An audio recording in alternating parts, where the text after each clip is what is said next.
These are some of the things you need to know before you embark on a J1 visa journey. I see some of these things. I'll tell you the mistakes that I've been seeing people doing so that you can avoid them. And also let me explain to you, some of you don't know what a J1 visa is. I'll tell you what a J1 visa is, who can get a J1 visa, how long it takes, and by the way, what are the chances of getting a J1 visa? After you get a J1 visa, what are the next steps you can do to utilize that J1 visa to the max? Okay, so a J1 visa is an exchange program. Okay, basically it was put into law so that different countries can exchange knowledge and culture and then go back and share with other people from the same countries. Okay, so in this case, people come from other countries to the United States, they enjoy the culture, they share with the Americans their culture, and this can be happening through internships, trainee programs, friendships, and so on and so forth. Okay, so you understand now the basics of a J1 visa.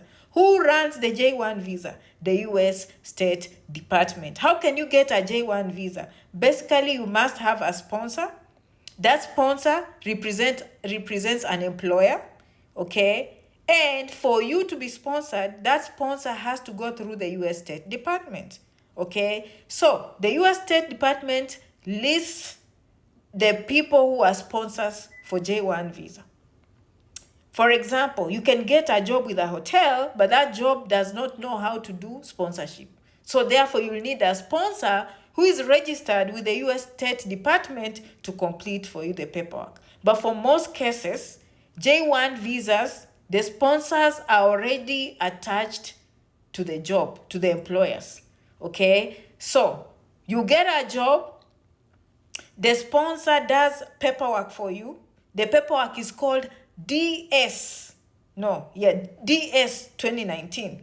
That is the paperwork now, plus the DS 160. So the DS 2019 is what the sponsor completes on behalf of the J1 applicant. That is the paperwork they'll give to you, the applicant. But before you go to the embassy with that DS 2019, you have to complete a visa application form, which is standard for all temporary visas. That temporary form is called DS 160. All information on how to get visas is on the US State Department or your local embassy. Then you go through the normal procedures of getting a visa. You go and request a J1 visa. J1 visas, you must pay $185 for visa fees plus $350 for service fee. All international students, including J1 visa applicants, have to pay $350 US. Those ones go to the Department of Homeland Security. Let's say your visa is successful. You get a visa to the United States. There are two types of J1 visas. The first kind, usually you have restrictions. Meaning, when you come to America, let's say for 6 months, for 12 months or 18 months, you're supposed to go back home, okay, and serve your country for 2 years before you ever ask for any immigration benefits. Some countries do not have that requirement, meaning they can just come on J1 visa. When they are done with the program, they can ask for other immigration benefits, okay? But if you come on a J1 visa, you can go through what we call a waiver program, meaning you ask the State Department, hey, I came for 18 months in the hotel industry, but I want to be a student. Please, can you help me remove this condition? And if they accept your application, they'll wipe out the waiver. And this is too much. For those of you who want to remove a waiver or you want some of this information, Janet Rangi, 67@gmail.com. We have a lawyer that does waivers very effectively. If you want to handle it yourself, it's not easy, but hey, you are welcome to do that, okay?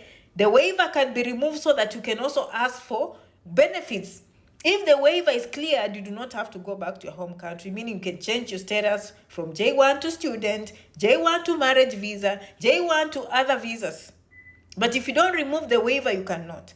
Now, the common mistake I see people doing, they come here, they lack information. Sometimes they'll come to us when it's too late, like 1 month, their visa is expiring in 1 month or 2 months. The waiver itself can take up to 5 months, 4 to 6 months. Therefore, you have to consult early. That is the biggest mistake I see people doing.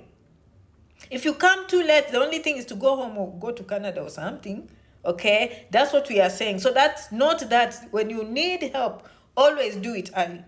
Okay, so who gets these J1 visas? Mostly people in agriculture. We are talking of a tough. We are talking of dairy, animal science, mechanics.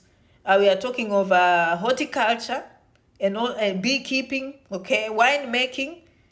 You can come. Okay, hospitality, front desk, catering, customer service. Okay, maybe housekeeping. I don't know if that is qualifies. Okay, we have teachers who come on J1 visas.